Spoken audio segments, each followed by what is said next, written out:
अब मैंने लाई है रस्सी, और श्री राम वाले ने मेरे से धोखा किया है। 420 और मोहम्मद यूसुफ बल्द बरगतली, उसने मेरे साथ धोखा किया है। वो 5 मिनट मेरे साथ वो बात नहीं कर सकता है, वो उड़ के वहाँ जाता है, वहाँ जाता है। इन्होंने दोनों तरफों ने मेरे साथ गुरदारी की है। तो मैं खुद कशी लगूंगा, ऐसे तो मैं मरने वाला हूँ, मैं इनको पैसे देने वाला नहीं हूँ, मैं जेल जाने वाला हूँ। मैं महीने में मरूँगा, 2 महीने मरूँगा। अगर मेरे घर की कुर्की करना चाहते हैं, आज सर मैं बोल रहा हूँ सबको, मैं दुखी दिल से, तो 30,000 रुपया बरामद नहीं होगा आपको। 250 रुपये की मैंने चादर लगाई घर में, ईंट मेरे पास नहीं है, मैंने पत्थर लगाए हैं, चुन के लगाए हैं, तो कहाँ से पैसे दूंगा उनको? बेईमानी की थी है। मैं एक ही बात बोलता हूँ, मैं जेल में जाना चाहता हूँ, मैं खुशी से जाना चाहता हूँ। जिन्होंने मेरे को गाड़ी लेके दी थी वो साथ में मेरे साथ जेल में रहें, बंद रहें, मैं भी वो उनके साथ में रहूँ। और जो श्री राम वाले वे हैं, ये भी जेल में बंद रहें, ये मेरे साथ में रहे, तो मैं बहुत खुश हूँ। तो ऐसे मैं मरना चाहता हूँ, मैं इनको पैसे नहीं दूँगा, मेरे पैसे हैं ही नहीं। श्री राम जो कंपनी है, आप देख रहे हैं न्यूज़ इंडिया और मैं हूँ अरफाज अहमद डैंग। हमारे साथ एक बुज़ुर्ग शख्स मौजूद हैं जो कि नगरोटा के रहने वाले हैं और नगरोटा से जम्मू आए हैं इस उम्मीद में कि मीडिया में मतलब जो अपनी कहानी है वो देने के बाद इनके साथ जो है वो इंसाफ होगा। और कहीं ना कहीं जो नॉलेज ना होना वो भी एक बहुत बड़ा कारण बनती है। इस्तेमाल होता है, इंसान होता रहता है। अगर नॉलेज ना हो, ट्रांसपोर्टर आप बनना चाहते हैं, गाड़ी आप लेना चाहते हैं, लेकिन उसका नॉलेज आपको होना बहुत ज़्यादा ज़रूरी है। इनसे बात करते हैं हम, क्या पूरा वाक़या है। सर क्या नाम है आपका?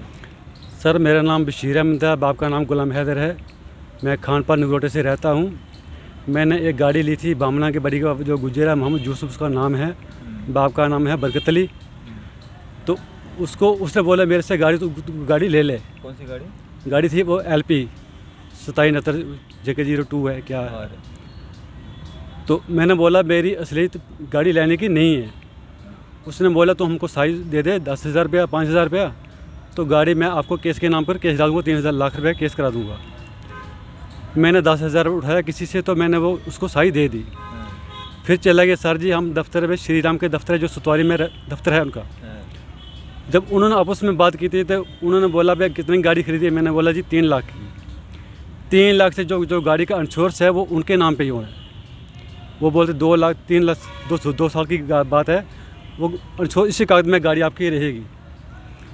गाड़ी का सौदा कर दिया मैं 3 लाख रुपया। तो मैंने बोला भाई अगर गाड़ी मेरे नाम पे हो सकती है तो गाड़ी कर देना, और गाड़ी ना होगी तो मुझे गाड़ी नहीं देना, क्योंकि घर के मेरे तो दाने तो हैं नहीं है जो मैं मशीन पे लेके जाऊंगा तो चक्की साटा लाऊंगा।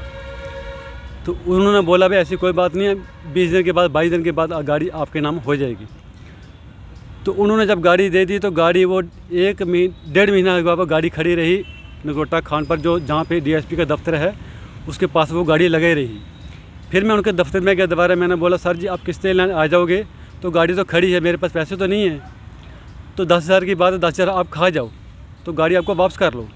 वो बोलते ऐसी बात कोई नहीं, 20 दिन के बाद आपको कागज़ मिल जाएंगे, कंप्लीट मिल जाएंगे, आपके नाम गाड़ी हो जाएगी, कागज़ आपके नाम पे हो जाएंगे जी। ठीक है। तो सर जी 1.5 महीने के बाद फिर उन्होंने दिया एक मुझे लेटर पर चिट्ठी। तो हमने कुछ से ड्राइवर को बोल कर, तो हम फिर वो गाड़ी वो चला रहे थे। उसके बाद वो लेटर पैड कहाँ है? वो लेटर पर सब गाड़ी में कागज़ पड़े थे, मेरे पास कोई सबूत नहीं है।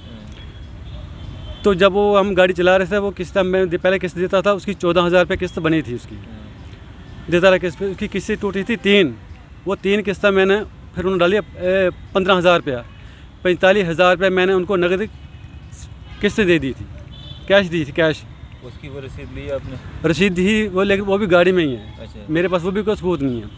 और जो 3 किस्तें दी थी मैंने, उनके पास मेरे पास कोई चिट्ठी नहीं है, कोई मतलब ऐसी रसीद नहीं है। उन्होंने बोला था भाई कंप्यूटर ख़राब है, जब गाड़ी का आप केस ख़त्म कर दोगे तो ये आपके फाइल में हम डाल देंगे, ये उन्होंने बोला था श्री राम वालों ने।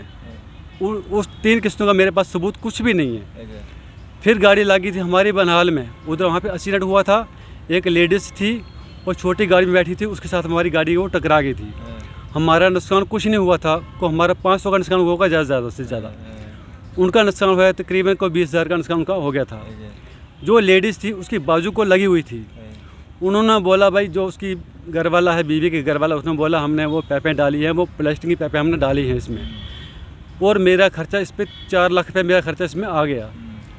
तो अगर आपको बात ख़त्म करनी है तो मुझे आप 3 लाख रुपये दे दो, तो बाद में ख़त्म कर दूँगा, आप केस ख़त्म कर दूँगा।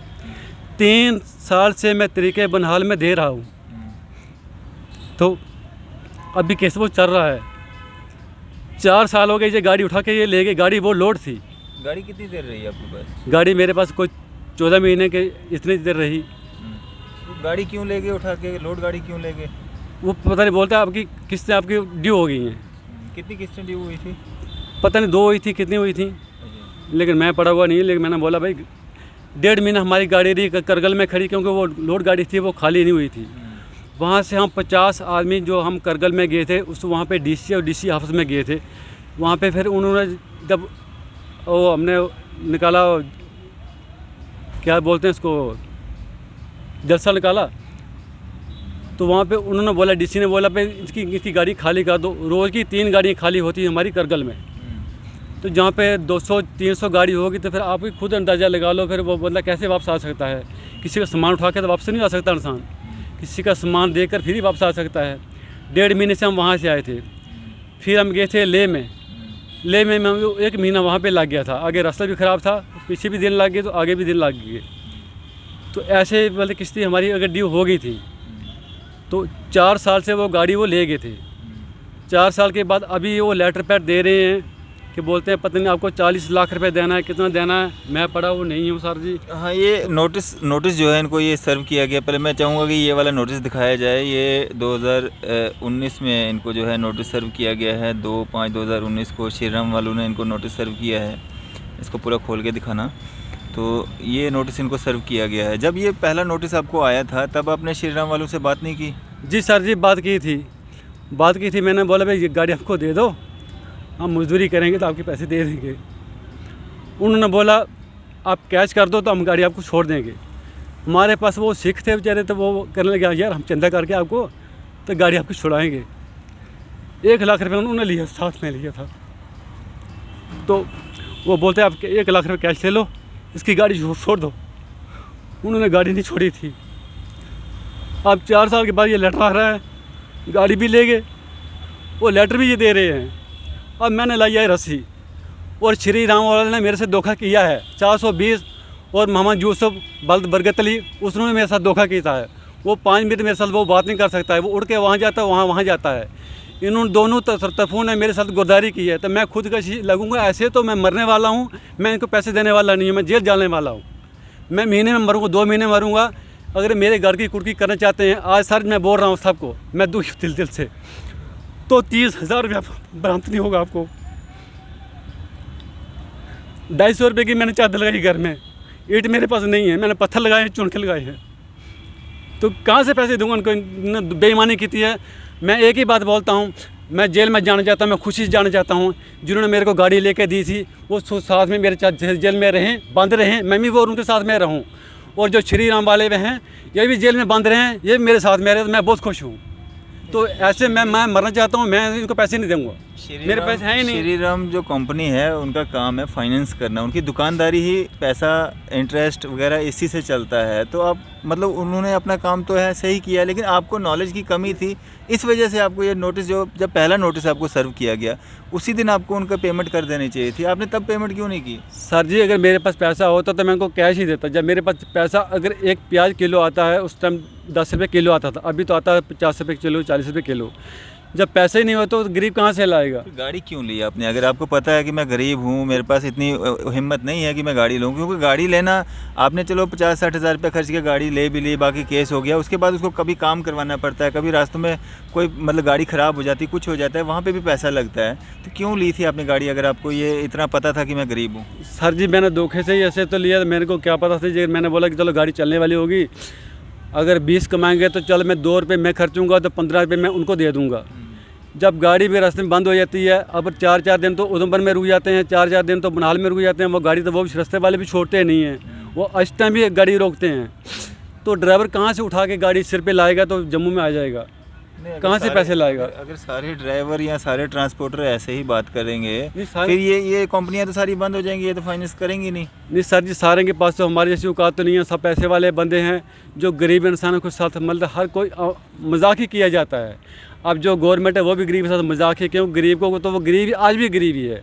गरीब को उठाने की बात नहीं है, गरीब को मारने की बात है। तो मैं मेहरबानी करके जो मेरा केस है अगर फाइनल कर दो अच्छी बात है, तो नहीं तो जैसे आपके इंसाफ है जो सुनने वाले होंगे, जहाँ तक मेरी बात मंत्री से और जहाँ तक भी ओपन बात मेरी होनी चाहिए। और मैं आप इससे पहले मतलब गाड़ी लेने से पहले क्या काम किया करते थे?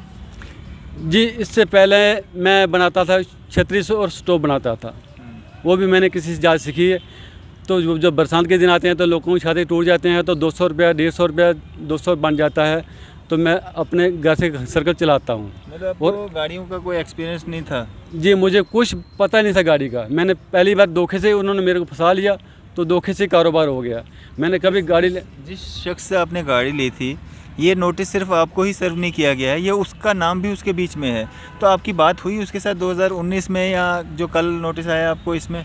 सर जी, मुझे किसी ने फ़ोन नहीं किया, तो ना कुछ मेरे पास पैसे थे, ना मैंने किसी को फ़ोन कर सकता हूँ। आपने फ़ोन नहीं किया उनको? नहीं, मैं गाड़ी ली थी अभी फ़ोन तो उठाते नहीं मेरे पास, तो कभी 2 महीने के बाद कभी रिचार्ज करता हूँ, कभी 3 महीने के बाद रिचार्ज कराता हूँ, कि मेरे पास 150 रुपये जमा होता ही नहीं है, तो पैसे रिचार्ज कहाँ से कराऊँगा। तो मेरे को फ़ोन किसी ने किया नहीं है, ना मेरे को बात बताई है किसी ने। अच्छा जी सर जी, तो ऐसी मेरी हालात है, गरीब की हालात है। अगर बच सकता है इंसान तो ठीक है, नहीं बच सकता तो चलो क्या बताऊँ, जेल में जाना है तो जाना है। चलो जी, ये सारी स्टोरी थी। ये अज्ञानता अगर इसको हम कहें तो कम नहीं होगा, क्योंकि अज्ञानी जो होता है, जिस काम का नॉलेज नहीं होता है, इन्होंने एक गाड़ी जो है वो इस लालच में ली, और किसी ने लालच दिया कि तू गाड़ी ले, ट्रांसपोर्टर बन जा, तेरे को इतना बेनिफिट होगा या इतना फ़ायदा होगा, तू ट्रांसपोर्टर कहलाएगा। एक गरीब शख्स है, उसको मतलब कुछ पैसा लेके गाड़ी केस करवा के गाड़ी दे दी गई। हालांकि ये जो नोटिसेस इनको सर्व किए गए हैं, इसको हम गलत नहीं कहेंगे, क्योंकि ये इनकी दुकानदारी है, इनका काम है, इन्होंने अपना काम जो है वो किया है। नॉलेज की कमी की वजह से जो है इनके साथ ये सब चीज़ें हो रही हैं, और कोशिश करनी चाहिए, चाहे वो सरकार है, चाहे वो कोई प्राइवेट इदारा है, किसी गरीब की मदद हो सके, और कुछ हद तक मदद करनी भी चाहिए, ताकि इस तरह के लोगों को ये एक सबक भी है उन लोगों के लिए जो अनजाने में जो है इस तरह की लालच करके मतलब गाड़ियों के कारोबार में या जिस काम का आप नॉलेज नहीं रखते उस काम में जो है चले जाते हैं। उनके लिए भी एक सबक है कि आज ये भुगत रहे हैं इस चीज़ को। इनको 5-7 लाख रुपए का जो है इनका सर पे कर्ज़ा बन चुका है श्री राम कंपनी वालों का, जो इनको अदायगी जो है डॉक्यूमेंट्स के हिसाब से करनी पड़ेगी, और जो जिनके द्वारा इनको प्रलोभन दिया गया था उसका भी इसमें नाम है। हालांकि उनके साथ इनकी बातचीत हुई या नहीं हुई, या उस पर कितना इसका शेयरिंग रहेगा, जो इनके ऊपर 5-7 लाख का कर्ज़ा है उसमें उनका कितना शेयरिंग रहेगा। डॉक्यूमेंट्स की अगर हम बात करें, ना ही आरसी इनके नाम पे, ना ही इंश्योरेंस इनके नाम पे है, तो पूरी कहानी इन्होंने बताई है। अब इस पर क्या हो सकता है, कैसे होगा, नेक्स्ट अपडेट भी हम आपको देंगे ज़रूर। और जहाँ तक इनका कहना है कि ये गरीब परिवार से बिलोंग करते हैं, गरीब परिवार से हैं, बीपीएल हैं, और मकान भी इनका जो है वो पक्का नहीं है खानपुर नगरोटा में, और कहीं ना कहीं चाहिए कि इनके साथ थोड़ा सा जस्टिस जो है वो दिया जाए इनको। आप देखते रहे न्यूज़ 7 इंडिया। मैं अरफाज अहमद, कैमरामैन शाहनवाज के साथ।